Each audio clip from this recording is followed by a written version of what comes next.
मीना और टीना दुई भौणी।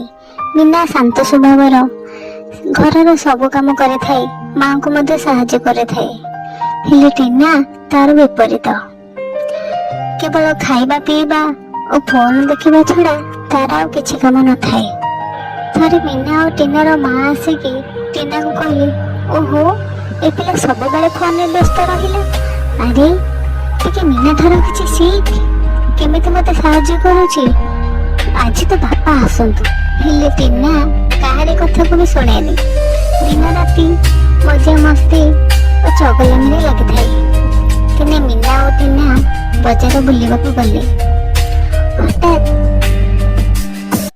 जड़े लोकों सहित धक्का हो जाए और से तले पड़ जाती और तांकर सब खेलना भांगी जाए। एकता आसी मीनार और टीनार मामा को कहती। से मामा आसी घरे टीना को बहुत रागती और कहती, तुम सब एमती दुष्टामी करुछ, एसबू भल नुहे। आउ थरे मु जदि काहाठार किछि भी कंप्लेन शुणे ताहले तुमको मु छाड़ीबे। टीना मन दुखरे बसी थाए और मीना को कहे, मु कौन करिबे दीदी, सब बेले किछि ना किछि भूल मो द्वारा हो जाउछि, मु कौन करिबी। हाँ तू व्यस्त हो ना। एति कथा हैला बेले हठात देखते जे झरका सही दिन हठात एक चोर टीना और मीना ग्राम में पशि जाए। समस्त घरे चोरी कर सारे मीना और टीना घर को चले। यह देखि टीना मीना सही दिन हठात एक चोर टीना और मीना ग्राम में पशि जाए। समस्त घरे चोरी कर सारे मीना और टीना घर को चले। यह देखि टीना मीना को कहे, देखो एक चोर आम घर को आसुची, तुम्हें जाओ समस्त गाँव वाला को डाक एवं मु चोर कथा बुझुची। चोरटी आसी हठात टीना पाखरे पहुंची जाए एवं टीना कहे, आपण किए, आपण एठी कौन पाई आसुचंती, आज घरे केही नाहांती। एहा सुनी चोर कहे, तू बेसी बकबक कहबू तो तते छुरी हाणी देबी।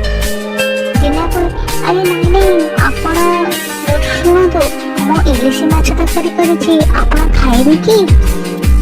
चोरटी कहे, तू बेसी होशियार हवा पाई चेष्टा करना, नहले हाणी देबी। टीना कहे, अंकल टिके मो हाथ रंधा चाखंतु तो।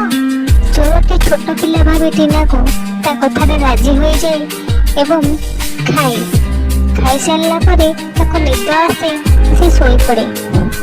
टीना बहुत होशियार रे चोर खाइबारे निद बटिका मिशे दी थाए एवं छपे छपे जाई कबाट दे दिए। यह भितर मीना ग्राम लोकों को एकाठी करके डकई आनी। समस्ते हाथ ठेंगा बाड़ी धरिकी आसती। टीना चोरटी को कबाट पकईके रखी थाए। ग्रामवासी माने आसी चोरटर होश फेरती एवं चोरटी को निदुम छेचती। चोरटी जीवन विकल दौड़ी पड़ाए और कहे, आउ जीवन में केबे चोर करेनि, मते छाड़ी दियो आउ केबे भी चोरी करेनि, मते छाड़ी दियो एमिति कहे। ग्राम लोक टीना मीना मिसी चोरटी को निदुम छेचती और से ग्राम बाहर कर दियंती। सकाळु ग्रामवासी माने टीना और मीना को शाबाश दियंती। समस्त टीना मीना को बहुत भल पाती।